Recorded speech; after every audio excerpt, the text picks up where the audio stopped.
Aloha everybody, and welcome to part 2 of Sonic the Hedgehog 4 Episode 2, which kind of feels more like part 1 of Sonic the Hedgehog 4 Episode 2. I just finished Episode Metal. I haven't really got into any of the fresh new content yet, so, new beginnings and all that. Let's just pretend this is part 1. Obviously, the big difference between Episode 1 and Episode 2 is the fact that Tails is here. Miles Tails Prower is going to be following Sonic throughout the whole adventure, even in single player. I can't turn him off. But if you have a friend over, he can grab a controller and you can play multiplayer together.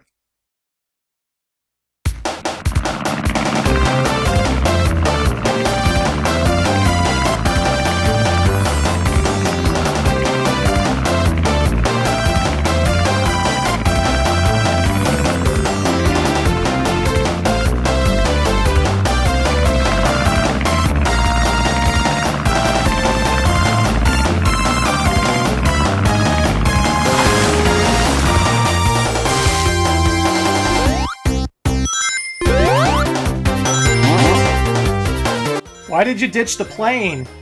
Why didn't you ride the plane all the way to where you were going? Whatever. There are the Marble Garden spinner things from Sonic the Hedgehog 3. Although we're not in a Marble Garden type zone. Oh no, we're actually in an original zone that is not based off of something from Sonic 1, Sonic 2, Sonic 3, which is what made up all of Sonic 4 Episode 1, so that's pretty great. And, oh no, this wall is too high. I can't jump over it. What am I going to do? Well, maybe if I jump and then push X, oh my god! So Sonic and Tails can combine to make a copter combo. Kind of similar to the way it was in Sonic 3, where like that could happen in Sonic 3, but it wasn't as easy to pull off. And, oh look, we have red rings again. Yay. They weren't in Episode 1, but they are in Episode 2, and I promise you, once you collect every red ring in this game, the reward is so awesome. I'm totally not lying. It's awesome.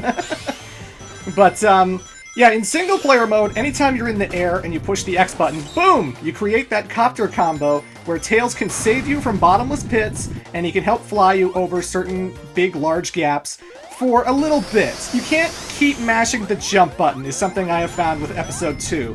You only have a certain amount of lifts that Tails can make before he will get tired out. So it acts a little bit differently from the classic games, where in the classic games you could just keep mashing the A button and he would get tired after a while. You really need to time out your button presses in Episode 2 because he will get tired really quickly if you mash the jump button. So that's my big tip. But we got 50 rings, we reached the end of a zone, and oh look, a special stage that's gonna be a half pipe where you collect rings. Based off of, like, Sonic the Hedgehog 2, and Sonic Rush, and Sonic Colors DS, and so many Sonic games. Although I do have a question. This is supposed to be Sonic the Hedgehog 4 Episode 2, a continuation of Episode 1, which, we got the Chaos Emeralds. I collected the Chaos Emeralds very clearly. We turned yellow in front of all those flickies at the end of Episode 1, so why did Sonic lose the Chaos Emeralds? And I know I asked this question, you could easily ask this question about every game in the series, right? Like, why does he just always, why do they go somewhere else? Are they like Dragon Balls, where they just, like, fly into different directions after you use them? Or you know? But, still, it's Sonic 4 Episode 2. It has, like, an episode medal for combining Sonic 1 and Sonic, like Sonic Episode 1 and Sonic Episode 2. Why can't I hold on to those things? Why do I have to collect them again? Either way. I mean, it's the special stage we've all seen a million times. I pretty much... You kind of know how this thing is played in your sleep. You collect a whole bunch of rings, it tells you to collect a certain amount of rings, and if you don't have that when you reach the checkpoint, then you don't get the Chaos Emerald. If you do have it, then you will get the Chaos Emerald. And, yeah, there's a lot of new additions that make it different from the Genesis games that I will talk about when we come back to these special stages, but, they're not bad. I like these special stages because, one, they have a great theme song. I love the special stage music. It's fantastic. And, you know, if I had to judge every single half-pipe special stage throughout the series, whether it's Sonic 2, Sonic 3D Blast, whatever, I think this is the best version of this special stage. I think this is the most crafted, the most well executed of these type of special stages, so it actually controls pretty well. Oh my god, I'm rolling down a hill and I'm not losing momentum. Oh my god, I didn't get out of my ball form as soon as I launched into the sky. Those are just some of the key differences going from Episode 1 to Episode 2. They did fix the momentum a little bit because... Oh yes, and the Tails Copter combo can swim in water. And he doesn't run out of air underwater. Well, he runs out of air. Like, he can die, he can drown, but he can still, like, fly Sonic wherever you need him to go underwater. Because, you know, he's like dog paddling through water. He's swimming through water. He doesn't get tired out under here. He'll run out of air, but he won't get tired. You know what I'm saying? You know what I'm saying? But, they did make a whole bunch of key differences to improve the momentum and stuff, because, you know, a lot of people complained about that with Episode 1. It's not to say it's one-for-one exactly like the Genesis games or anything. It's not like it's so improved that, like, I can bounce on all these badniks and he goes super high after, like, all these bounces, or, you know, if you drop from a huge height and then you land on a badnik, he bounces super high. It doesn't work like that. It still has the same kind of bounce momentum, and it still, for the most part, feels exactly the same. You still have the air dash when you don't have anything to homing attack into, which I use to gain speed, just like I did with Episode 1. So, if you played Episode 1, there are some little slight differences here and there that you will notice with the momentum and stuff, but as I homing attack those blue bubbles badniks, like I did in Episode 1, which also had blue bubbles badniks, you know, the controls and stuff still feel pretty familiar. It still feels like Episode 1 did, so it doesn't feel, like, distractingly different to the point where it's like, this is not even the same game. I got used to Episode 1, how do I play this? No, I mean, the big key difference is obviously just going to be Tails, because he doesn't just have the Tails Copter combo, he also has this very special group boulder charge, destroy everything in front of you kind of technique that we'll be seeing in Act 3, but this level was just to show you that the Tails Copter combo can work underwater, and Tails will not get tired out underwater. He will above water, but not under it. But he can still lose air. He can still drown, so don't drown. Get 100 rings! Okay, I will. At the beginning, the game tells you that you can boost in these special stages by holding the X button, but it makes, obviously, the whole area go by a lot faster, and it's harder to control Sonic, and it's harder to guide him to where the rings are.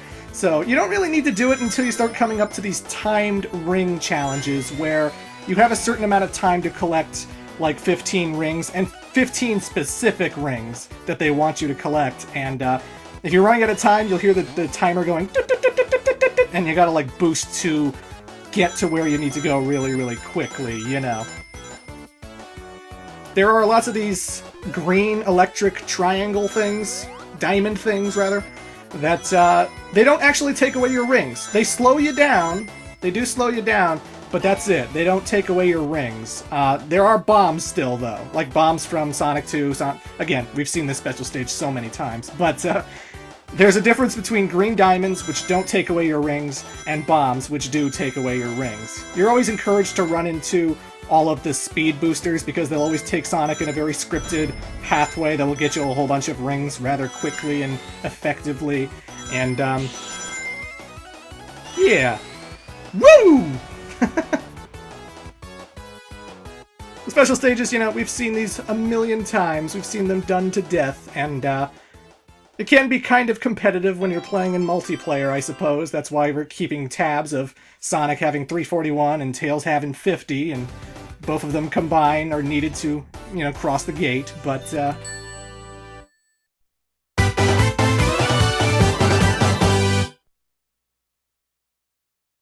that tune will never get old when you're playing Sonic 4, by the way. That jingle will never, ever, ever get old. But, yeah, a lot more underwater stuff in Sonic 4 Episode 2. There was only one water level in Episode 1, and that was Lost Labyrinth 3. But right off the bat, we're here in... Oh, I haven't even talked about the title yet. Sylvania Castle!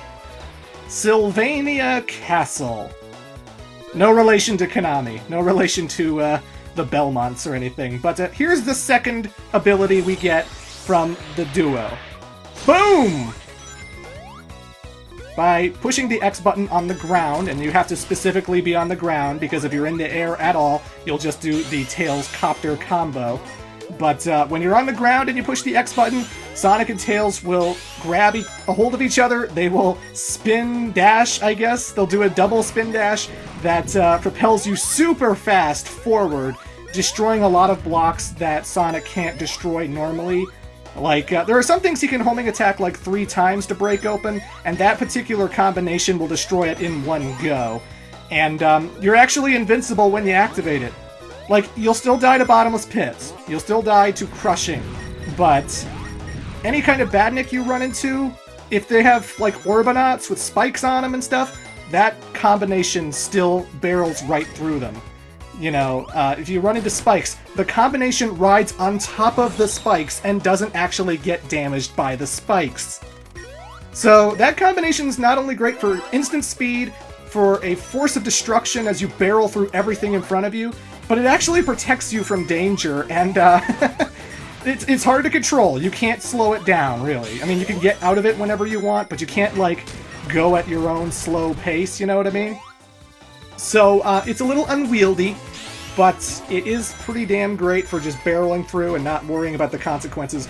You can play through one zone's Act 2 entirely in that combination and still win the level no problem. So, it's pretty damn useful, Like now, boom, boom, boom! Yeah! And just keep going and going until eventually you lose momentum because you keep bouncing into things too much. Like, if you bounce into enough stuff, you'll lose speed and momentum, and then it will uncurl on its own. But it can bounce into a lot of things. It can bounce into like 5 or 6 different walls before it starts to get a little bit slower. So, yeah. Here we got a timing thing. Yeah! You always have that problem with 2.5D perspective platformers where you don't know when you can land on that and when you can't. Sometimes I'll go for that bridge that's you have to run along, and like I'll go too early so I'll fall right through, you know? And it's like, god damn it! But at that point, you can actually push the X button in the air, and then Tails can carry you out of there and fly you high so you can get out of that pit. Again, it's pretty nice to have the Tails copter combo. It's pretty damn helpful whenever you go to places you don't want to fall in. And because this game has Sonic Generation-style bottomless pit warnings, it actually does a great job warning you that the thing you just fell into is going to be your death. So activate the Tails Copter combo. I actually like these inclusions. This is a really interesting way to improve the Sonic 2D gameplay that we've been playing for years and years and years, you know? Like, the Copter combo was in Sonic 3 and Knuckles, but, like, you had to have a second player in order to do it. You couldn't really manipulate the AI to do whatever you wanted them to do at any given time in Sonic 3 and Knuckles. So, if you were playing 2 players with a friend, the second player could fly as Tails, and then you could jump into that second player so he could carry you places. But in this single-player experience for Sonic 4 Episode 2, you just jump, push X, and you're flying in the sky, saving yourself from pits, reaching places you couldn't reach before, and it's a nice way to play Sonic. It encourages exploration and stuff, which Sonic 4 has tons of, just like Episode 1 did. You know, you'll find lots of hidden item boxes, whether they have life-ups, life-ups, I'm thinking like Mega Man, 1-ups, invincibility shields, speed-up shoes, bubbles, you know.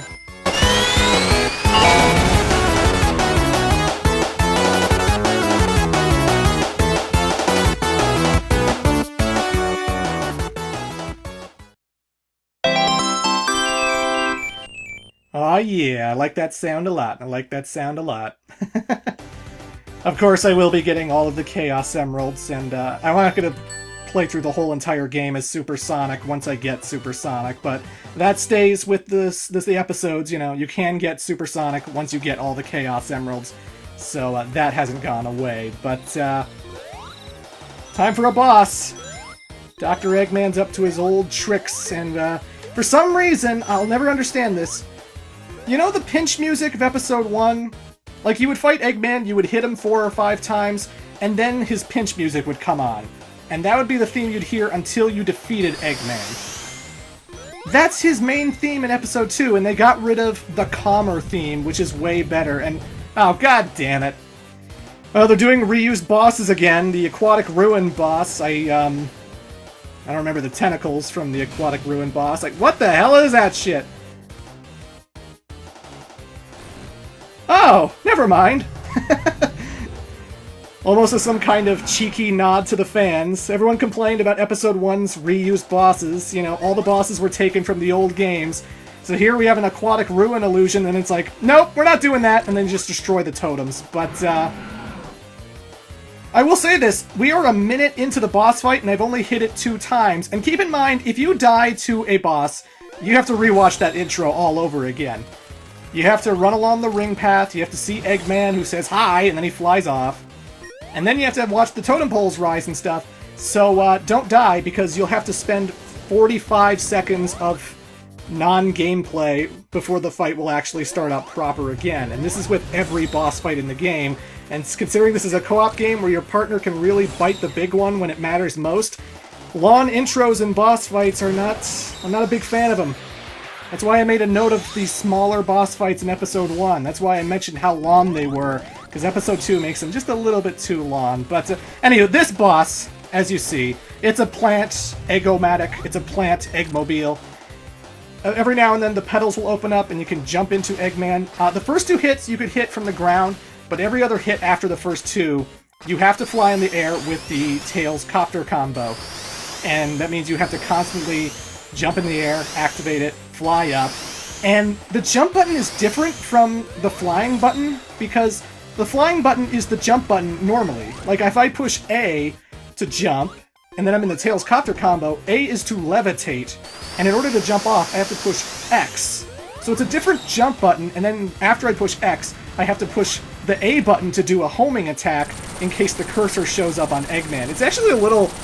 It's not as comfortable as it sounds, and it's kind of awkward to do, but especially if you're explaining it to a nephew who is playing Sonic at your place, and you're like, you gotta activate the Tails Copter combo. Oh, you have to get out of the Copter combo to homing attack him. Oh, it's not the same jump button. It's the X button. Just let me do it. Sorry, nephew. I don't like this game's boss fights either. I don't like that boss at all. I actually don't like that boss. I think that's kind of awkward to play. I don't like having to constantly go into the Tails Copter combo, and again, those intros, I really don't like those intros. But that was Sylvania Castle, ladies and gentlemen. Come back for part 3 when we go to my favorite zone in the game, White Park.